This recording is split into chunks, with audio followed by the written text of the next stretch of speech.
شاہی قلعہ لاہور اپنے اندر ہزاروں کہانیاں چھپائے کھڑا اس انتظار میں ہے کہ کوئی دل والا آئے اور تخیل کی آنکھ سے گزرے، کل کو دیکھ سکے اور بیتے وقتوں کی کہانیاں سن سکے اور آگے بیان کر سکے۔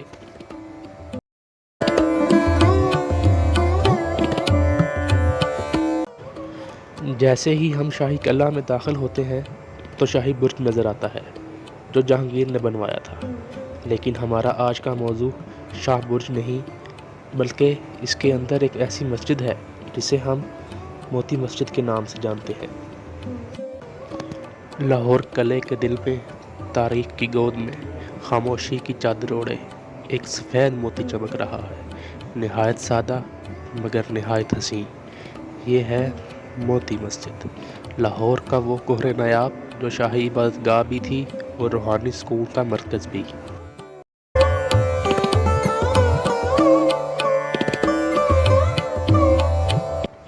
اور اگر ہم اس کے وجہ تسمیہ کی بات کریں تو اسے موتی اس لیے کہا گیا کیونکہ اس کی تعمیر میں استعمال ہونے والا سفید سنگ مرمر موتی جیسی چمک رکھتا ہے۔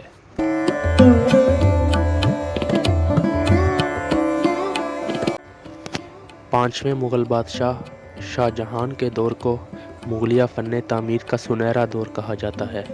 اسی دور میں تاج محل، شالامار باغ اور کئی عظیم قلعے و مساجد تعمیر ہوئیں۔ لاہور اس وقت نہ صرف انتظامی مرکز تھا بلکہ روحانیت اور ثقافت کا محور بھی۔ موتی مسجد عوام کے لیے نہیں بلکہ شاہی خواتین کے لیے مخصوص تھی۔ یہ ایک نجی عبادت گاہ تھی، ایک روحانی پناہ گاہ جہاں دربار کی چہل پہل سے دور خاموشی میں خدا سے رابطہ ممکن ہو سکے، اور ایک ایسی جگہ جہاں دنیاوی اقتدار کی گونج خاموش ہو جاتی تھی اور فقط عبادت کی آواز سنائی دیتی تھی۔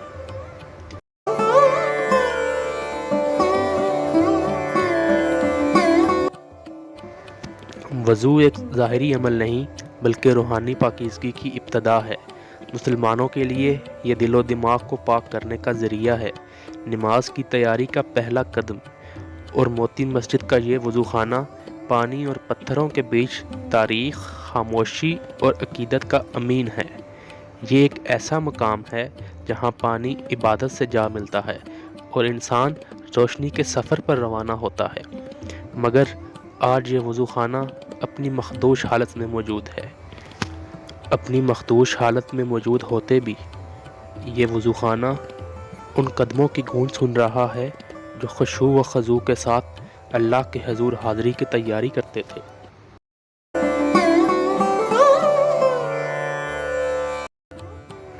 اگر ہم اس کے فن تعمیر کی بات کریں تو یہ مسجد مکمل طور پر سفید ماربل یعنی سنگ مرمر سے بنی ہے۔ اس میں چھوٹے مگر نہایت خوبصورت 3 گنبد، ایک چھوٹا سا مرکزی صحن اور نہایت متوازن نمازی ہال موجود ہے۔ سادگی اس کا حسن ہے اور سکون اس کی روح۔ دیواروں پر کندہ پھولوں کے باریک نقش اور مغل فن تعمیر کا نفیس انداز ہر دیکھنے والے کو حیرت میں ڈال دیتا ہے۔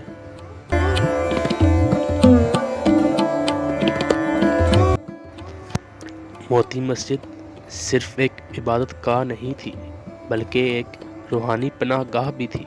شاہی خواتین جو پردے میں رہتی تھیں اس مسجد میں آ کر آزادانہ طور پر عبادت کر سکتی تھیں۔ اس مسجد کی بائیں جانب آج بھی خواتین کے لیے ایک الگ جگہ مختص ہے جہاں وہ آ کر عبادت کر سکتی ہیں۔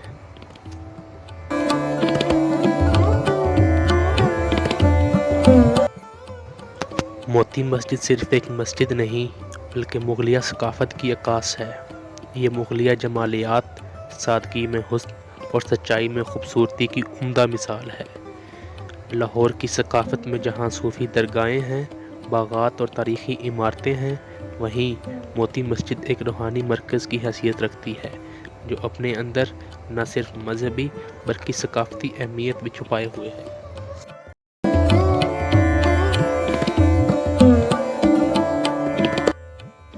موتی مسجد کو جنوں والی مسجد بھی کہا جاتا ہے چونکہ یہاں پر صرف 2 نمازیں ظہر اور عصر ہی ادا کی جاتی ہیں، اس لیے یہ واقعہ زبان زد عام ہوا کہ یہاں پر جنوں کا بسیرا ہے۔ مگر جب ہماری بات موتی مسجد کی انتظامیہ سے ہوئی تو ان کا کہنا تھا کہ یہاں ایسی کوئی بات نہیں۔ چونکہ یہ مسجد حکومت پنجاب کے زیر انتظام ہے، اسی لیے اس مسجد کو صرف اور صرف دفتری اوقات کار میں ہی کھولا جاتا ہے، جو کہ نماز ظہر اور نماز عصر کے درمیان آتے ہیں۔ اس کے علاوہ کسی اور بات میں کوئی صداقت نہیں۔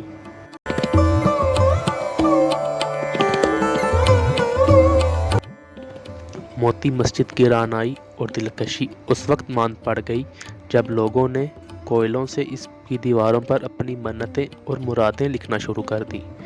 بعد میں حکومت نے اس کی تزئین و آرائش کی اور دیواروں پر لکھنے سے منع کیا، تو لوگوں نے یہاں پر موجود ایک کمرے کے گڑھے میں اپنی حاجات لکھ کر ڈالنا شروع کر دی۔ لوگ یہاں آتے اور پرچیاں لکھتے اور اس کمرے کے گڑھے میں ڈال کر چلے جاتے۔ اگرچہ یہ عمل مسجد کو وال چاکنگ سے بچانے کے لیے کیا گیا تھا، مگر یہ کہنا غلط نہ ہوگا کہ غرض مندوں کے کمزور ایمان کو ایک اور کمزور سہارا دیا گیا، ورنہ کیا مشکل ہے کہ انتظامیہ اس کمرے کو تالا لگا کر ہمیشہ ہمیشہ کے لیے بند کر دے۔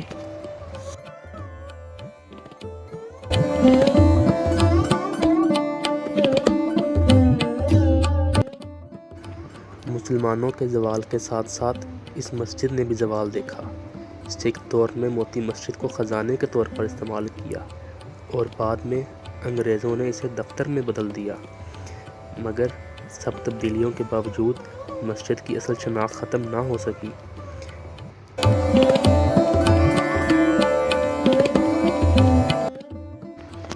لارڈ کرزن کو ہندوستان کا سب سے اہل اور بہترین وائسرائے کہا جاتا ہے۔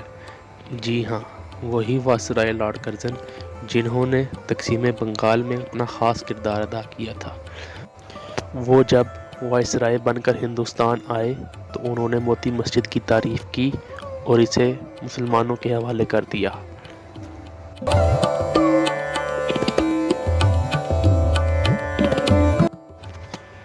آج موتی مسجد ایک تاریخی ورثہ ہے جسے سیاح، مورخین اور فن تعمیر کے طالب علم دلچسپی سے دیکھتے ہیں۔ اگرچہ یہاں باجماعت نماز ادا نہیں کی جاتی، مگر اس کی روحانی فضا آج بھی دلوں کو سکون دیتی ہے۔ یہ مسجد لاہور کی شاندار ماضی کی ایک خاموش گواہ ہے۔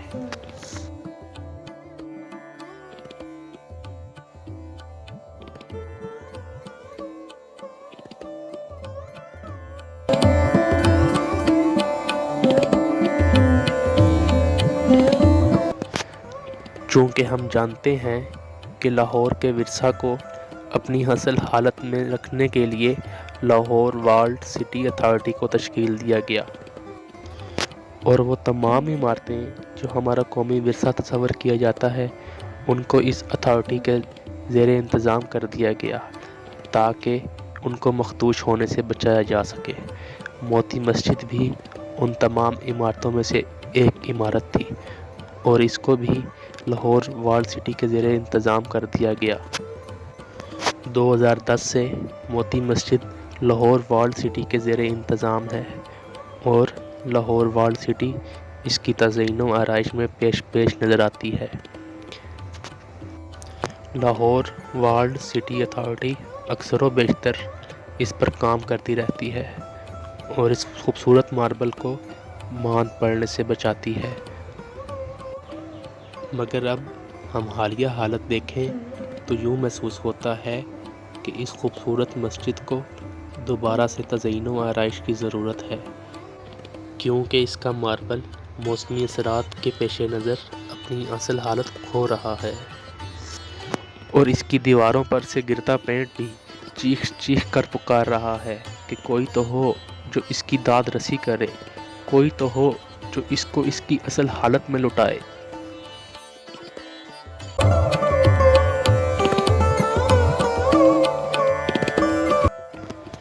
موتی مسجد ایک داستان ہے، ایک دعا جو سنگ مرمر میں رقم ہوئی، ایک ایسی خاموش صدا جو وقت کے سینے میں گونجتی رہی۔